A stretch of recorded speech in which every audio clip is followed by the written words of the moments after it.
Bom, o técnico Mano Menezes, que já teve uma passagem muito apagada pelo Bahia, né, muito fraca.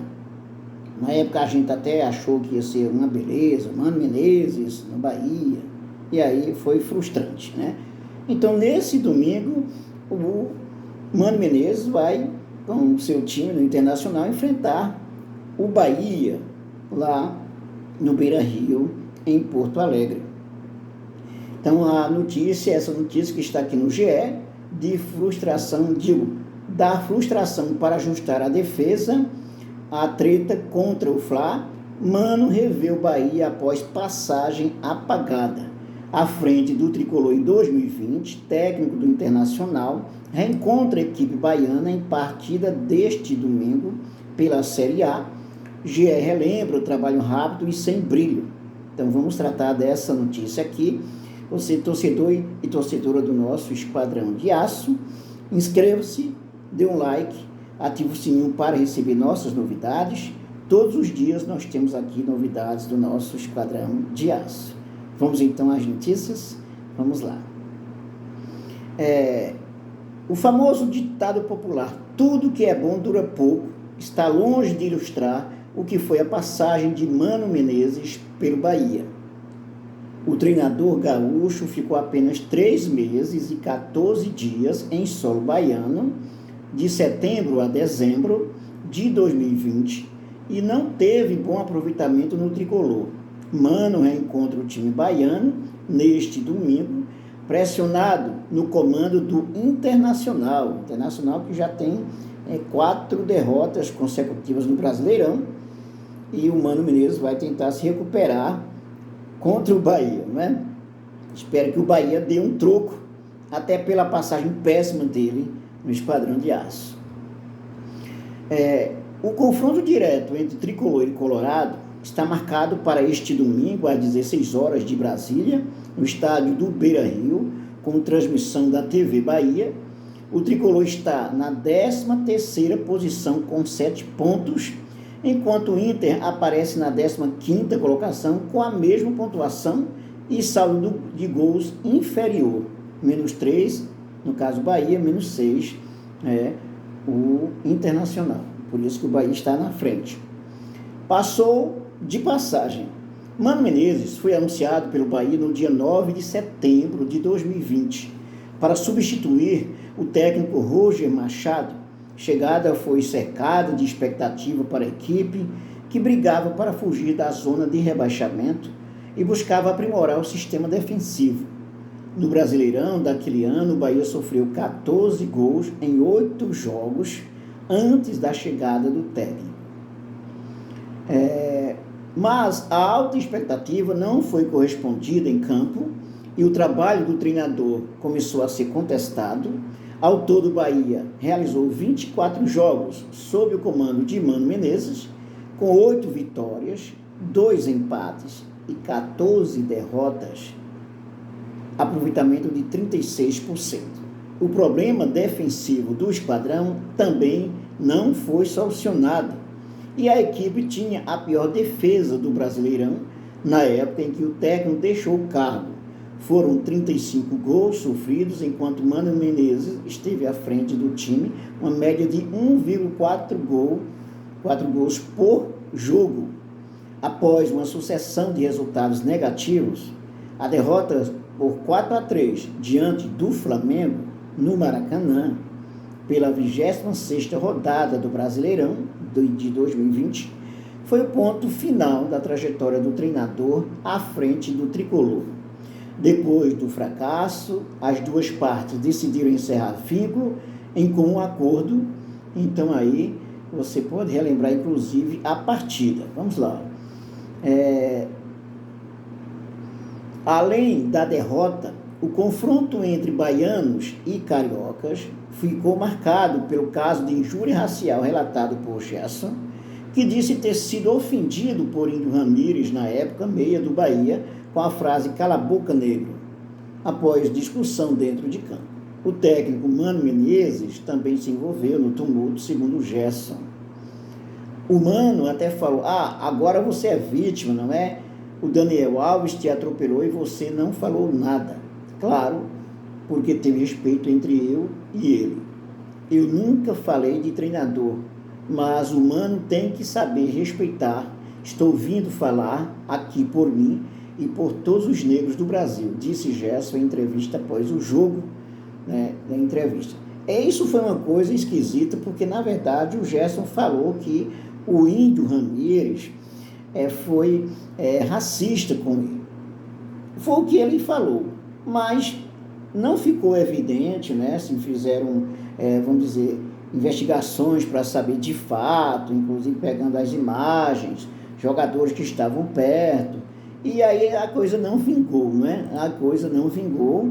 Foi muito diferente daquele caso do Edenilson, se eu não me engano, né, do Internacional, que sofreu injúria racial de um jogador do Corinthians, e que ficou claro isso. Mas nesse caso aí, do Gerson, naquele jogo do Flamengo, que o Flamengo ganhou por 4-3, né, do Bahia, não ficou claro, não se teve provas sobre isso, né? Naquele ano, o Bahia foi treinado por Dado Cavalcante na reta final da Série A e brigou contra o rebaixamento até as últimas rodadas. No final, o tricolor terminou o campeonato na 14ª posição, com 3 pontos de diferença para o Vasco, o primeiro clube da zona de rebaixamento.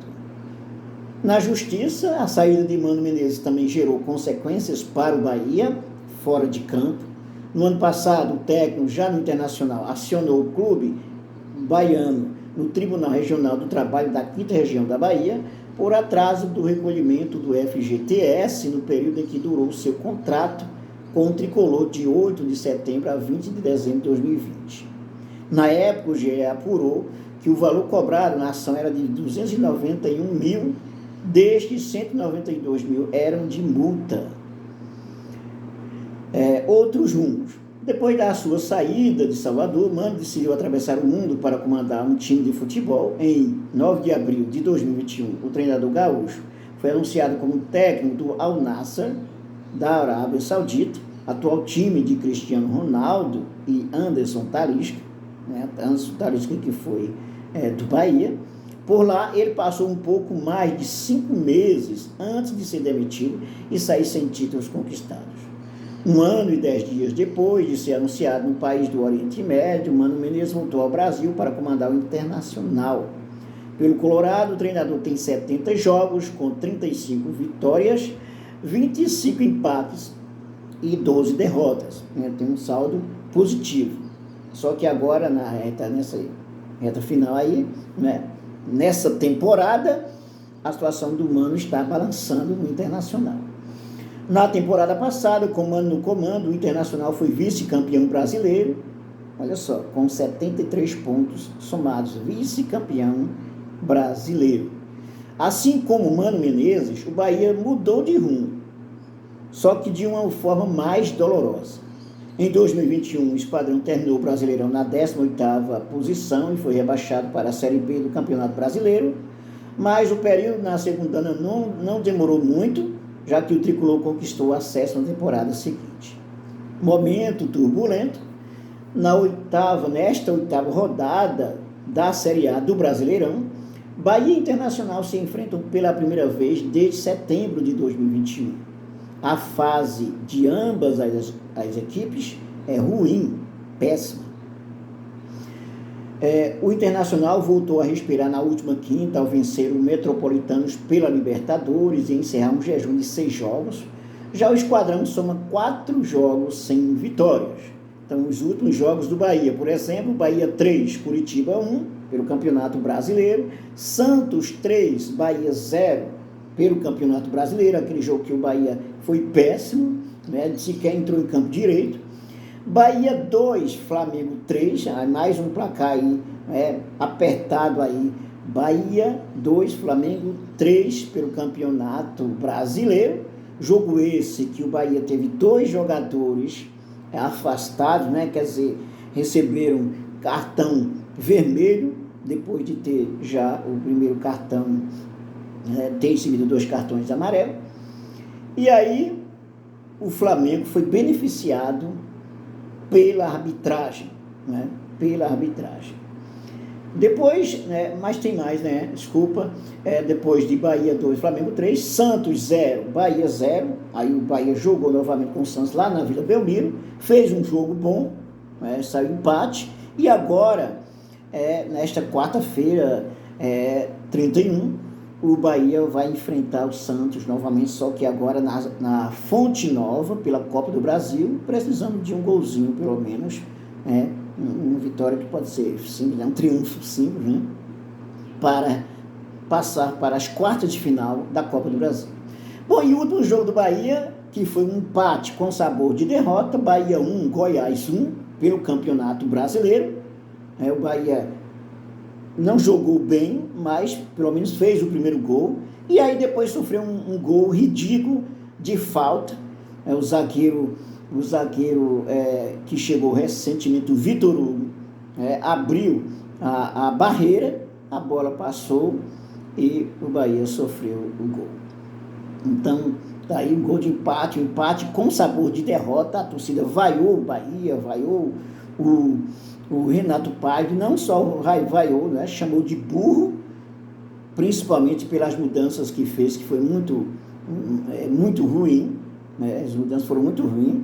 No primeiro tempo, jogou péssimo, mas conseguiu fazer o primeiro gol. E no segundo tempo até que melhorou um pouco, apesar, né, de ter jogado ruim e ter colocado substituição. Kaique, o Arthur Salles e o Ranner Chaves, por exemplo. Mas o Bahia foi valente, os jogadores foram valentes, com 9 jogadores em campo, conseguiram segurar o resultado em 1-1, né? Desculpe, já estou confundindo, né? 9 jogadores em campo na época, quando saiu, desculpa, 9 jogadores em campo na época do Flamengo, né? E agora, contra o Goiás, não teve expulsão, mas aí o Bahia jogou ruim e o empate teve sabor de derrota. Depois da derrota do clássico Grenal por 3-1, a pressão sobre Mano Menezes aumentou, mas a diretoria colorada confia que o trabalho técnico pode dar bons frutos ao time. Então nós temos aí, por exemplo, as últimas 5 partidas do Internacional, todas elas, né, o Internacional perdeu. Internacional 0, Atlético 2, pelo Campeonato Brasileiro, Atlético de Minas Gerais, aquele foi o Paranaense, né? Atlético de Minas Gerais 2, Internacional 0, pelo Campeonato Brasileiro, América de Minas Gerais 2, Internacional 0, na América, né, que está em zona de rebaixamento. Grêmio 3, Internacional 1, o famoso Grenal, né, último jogo, né, do Internacional pelo Campeonato Brasileiro. E aí foi para a Venezuela, o Internacional venceu o Metropolitanos pela Libertadores, né, por 2-1. Então, o Mano agora quer o quê? Aproveitar esse embalo, né, de ter derrotado o Metropolitanos pela Libertadores e aí emplacar mais uma vitória. Para se distanciar da zona da degola, o Bahia e Inter se enfrentam neste domingo às 16 horas no Beira-Rio pela 8ª rodada da Série A. Ok? Então, é isso aí. Gostou do vídeo? Então, dê um like. Inscreva-se no canal, ative o sininho para receber nossas novidades. Comente, compartilhe e divulgue nosso canal Arquibancada JNS Futebol. Esse canal que é feito para você, torcedor e torcedora do nosso Esquadrão de Aço. E até o nosso próximo vídeo.